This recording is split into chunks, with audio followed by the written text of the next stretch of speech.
केंद्रीय वित्त मंत्री अरुण जेटली द्वारा पेश बजट से कुछ लोग ने इसे सराहा तो कुछ लोगों ने इसे निराशाजनक बताया। सीमांचल के लोगों में, खासकर अररिया पूर्णिया के लोगों में ये आशा थी कि रेलवे से उन्हें कुछ मिलेगा, लेकिन उन्हें भी निराशा हाथ मिली।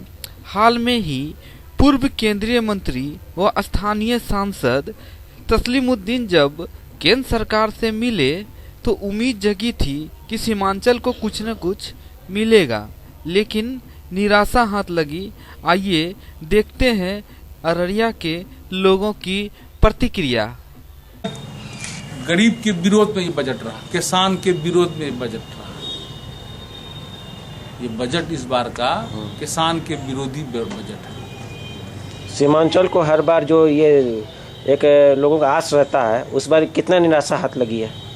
100% निराशा ही हाथ लगी है इसमें। रेल बजट भी लोगों के हित में नहीं है, आम लोगों के हित में नहीं रहा। आपका नाम? मेरा नाम आबिदुर रहमान, विधायक अररिया 49। ये बताइए कि इस बार का जो बजट 2017 कैसा क्या रहा अररिया वासियों के लिए? पुनः इस बार देश जुमलों के जाल में फंस गया है और ये बजट स्पष्ट तौर पर जुमलों वाली बजट है। किसान विरोधी बजट, युवा विरोधी बजट, रोजगार विरोधी बजट, यानी कि ओवरऑल ये पूरा का पूरा बजट ही एक छलावा है, धोखा है, जुमला है।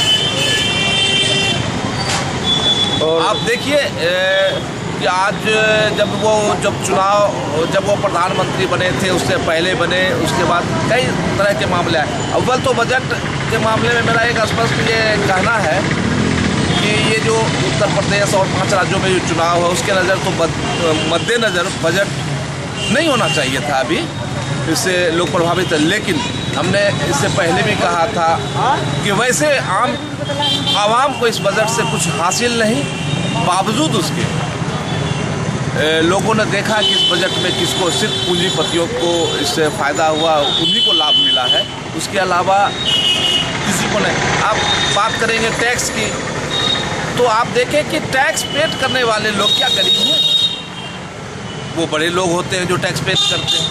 इनकम टैक्स देने वाले बड़े लोग होते हैं, उनका सोर्स ऑफ इनकम, आमदनी इतना होता है कि वो सरकार को टैक्स देते हैं। इन गरीबों के पास तो टैक्स के लिए कुछ नहीं, इनके ऊपर ये बोझ निश्चित रूप से ये बजट उनके लिए बहुत महंगा साबित होगा। ये बताइए कि इस बार जो है रेलवे का जो है, लेकिन लोगों को जो काफ़ी निराशा हाथ लगी है। रेलवे इस देश आज की जो स्थिति है रेलवे की, हम समझते हैं कि दुर्भाग्यपूर्ण स्थिति से ये रेलवे आज गुजर रहा है। पूरे देश में काफ़ी कठिनाई का सामना करना पड़ता। रेलवे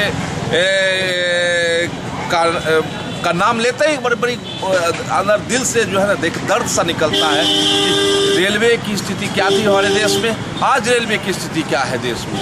कोई उसका देखने वाला नहीं है। रेलवे सिर्फ मंत्रालय संभालना, टैक्स बढ़ाना इत्यादि। आप देखें कि जहाँ प्लेटफॉर्म टिकट का मसला आया, लगातार उसका भाड़ा ये बढ़ा है, रेंट बढ़ा है। उसके अलावा आप देखें कि जो भाड़ा बढ़ा, उसमें ये आश्वासन दिया गया था कि बहुत सारी सुविधाएं देंगे। उस सुविधाओं को आप देख लीजिए कि उस सुविधाओं में क्या मिला। और इस बजट में खास करके ये सीमांचल का इलाका काफ़ी गरीब और पिछड़ा इलाका है, लेकिन यहाँ क्या दिया उन्होंने? कुछ नहीं दिया। आज भी लोग यहाँ से पलायन जो कर रहे हैं, भेड़ बकरियों की तरह ट्रेन में सफ़र कर रहे हैं, ना इनके पास डब्बा बढ़ाने की क्षमता तक नहीं आई। ऐसे हालत में ये बजट पूरा का पूरा बजट सिर्फ खोखला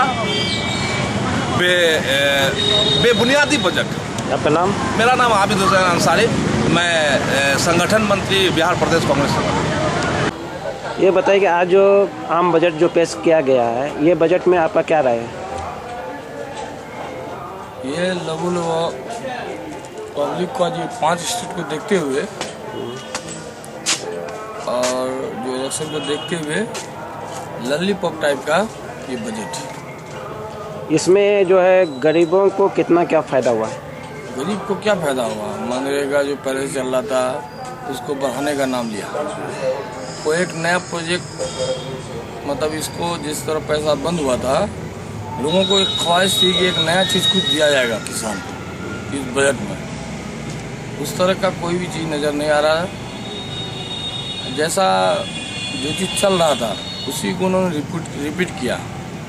बैंक को बहुत ज़्यादा अपने को दिखाया कि आप बैंक से जुड़े, बैंक के द्वारा बैंक मतलब बैंक जैसे नोटबंदी था, हम अपने रुपया के लिए जैसा परेशान थे निकालने के लिए, वो अभी कहते हैं कि हर आदमी का पैसा बैंक में जाएगा, वो बैंक से निकाले। एक मजदूर 300 कमाता है, 200 कमाता है, वो दिन भर जब लाइन में लगा रहेगा यहाँ पर, तो उससे क्या फ़ायदा मिलेगा?